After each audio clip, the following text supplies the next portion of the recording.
कराची के 3 अजला में MQM के नामजद अफसरान को एडमिनिस्ट्रेटर तैनात करने की तैयारियां शुरू कर दी गई। MQM के मुजव्वज़ अफसरान की खिदमात दीगर महकमों से महकमे बल्दियात के सुपुर्द कर दी गई हैं। मज़ीद जानते हैं डॉन न्यूज़ के नुमाइंदे इमरान अहद खान से। इमरान, बताइएगा क्या तैयारियां की जा रही हैं और क्यों?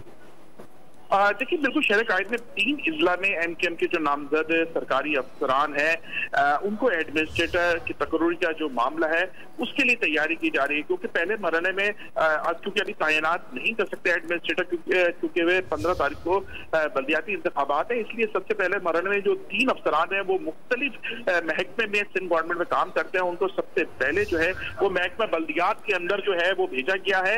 और MQM ने जो 3 नाम दिए थे वही नाम जो है उसका नोटिफिकेशन भी जारी कर दिया। महकमा सर्विसेज जनरल एडमिनिस्ट्रेटर के अफसरान है अब तबादले कर दिए गए हैं लोकल गवर्नमेंट के अंदर, जिसमें 18 ग्रेड के और 17 ग्रेड के ये अफसरान है, जबकि इनके अंदर जो है वो शकील है, एक शकील अहमद है जिनकी खिदमात जो है वो महकमा बल्दियात के सुपुर्द कर दी गई है, जबकि मोहम्मद फारूक है 18 ग्रेड के, उनको भी बल्दियात में भेज दिया गया है। जी इमरान, बहुत शुक्रिया आपका।